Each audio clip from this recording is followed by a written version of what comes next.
Am I the hole for telling my biological mother that I will never see her as my real mom because my dad's wife is the only mother figure I want and need?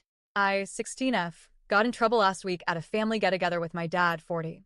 S side of the family because I was considered as too disrespectful to the woman who birthed me, 40, and that I should give her a little bit more of compassion because life was already hard on her.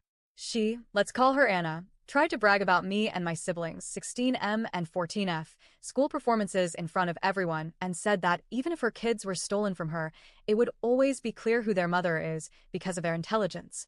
I found it incredibly rude because this woman never bothered to raise us. When her and my dad broke up, me and my twin brother were 4, and our youngest sister was 2. She disappeared for a couple of months before starting to co-parent with my dad. I was still young, and my memories of the early stages might not be the clearest, but what was clear was that it was horrible for everyone. She would never follow the agenda, sometimes not dropping us back to our dad in time, or not being there when my dad needed to drop us off. And she had that boyfriend of hers that always laid on the couch in front of the TV drinking or smoking. My siblings and I always hated it, and when she and her boyfriend started to beat us to correct us, it only made us hate her too. Around the time I was 8, our father finally got full custody. When I was around 6 or 7, my father introduced me and my siblings to his girlfriend, Imani, 37. She was and is always kind, calm, and soft-spoken. It was easy for us to love her because she never tried to forcefully insert herself into our lives, but at the same she stepped up for us as a mom. She never forced or even hinted towards any type of physical contact and waited for us to be comfortable enough to go towards her. She dropped us off at birthday parties, helped us pick the presents, organized hangouts, learned to cook our favorites traditional dishes for when we were down, baked all kind of pastries, went to parent-teacher meetings, with the authorization of my dad who would always ask us beforehand if we wanted her to, helped us with school homeworks, got to the nearest shop to buy the materials for our forgotten last-minute schools projects, got us tutors, and even encouraged us to learn new languages since she is herself polyglot.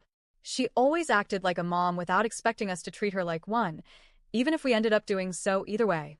But even when Imani was so kind and respectful, my dad's side of the family, mostly my grandparents and my aunt, never reciprocated the kind feelings. They were always rude, making jokes about her, and tried to talk my siblings and I into hating her. It failed anyways. I mostly think that they wanted to keep the family tree consistent, and that we're all 100% Chinese while Imani is 100% Congolese. My grandparents always complain about how we should always marry Chinese persons to keep the family tree clean. I started to despise them too when they said that. They would even go as far as inviting Anna to family gatherings under the excuse that she is my aunt's best friend and an indirect daughter for my grandparents, but they would still try to put her next to my dad at the expense of Imani. Last week it was the same thing again. We had a gathering with everyone at my grandparents' place, my dad's siblings, their spouse, their kids, and Anna. We weren't a lot. We were first separated in 2 groups, the adults and the kids, and from the garden we could hear and see that the living room was already getting heated with my dad and Aunt having an argument, but since it was always like that, no one really paid it any mind.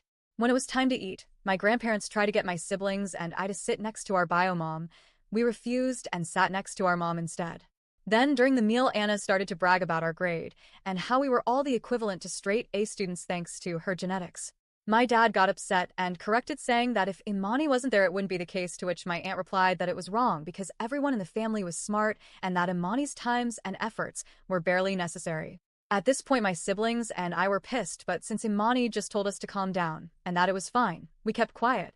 But then Anna said that if Imani hadn't snatched us away from her back, then we would have been even smarter under her care. My brother angrily replied that even when we were in elementary school, she never bothered to check our homeworks, and that it wasn't hard to see who was the most responsible one between the two of them. My father seemed amused. My aunt, grandparents, and aunt looked pissed. The rest were awkward, but Imani was simply getting disappointed that the calm couldn't be kept. We tried to not say anything more, but Anna just had to try and have the last words by dragging subjects that weren't supposed to be a joke into the conversation. She said that instead of trying to parent other people's kid, Imani should focus more on fixing the trashy mess that her country is and stop taking us there during the holidays. Imani stayed silent while Anna talked before saying that she wasn't interested in having disrespectful, tactless, and dumb conversation with a fool, and said that she'll go back home and wait for us to come back. But as soon as she got up, my dad, siblings, and I followed.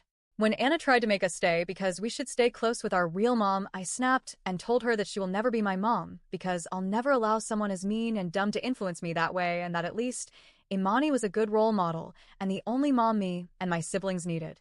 When we got back home, Imani didn't talk about this anymore, but told us it was fine, and that those kind of things didn't matter to her. By the end of the day, my grandparents and aunt texted us and called us to say that we, especially I, were too harsh on our poor mom, and that losing custody of all three of us was already hard enough for her to bear. So, am I the a-hole? Sorry for the long story or the mistakes. English isn't my first language at all.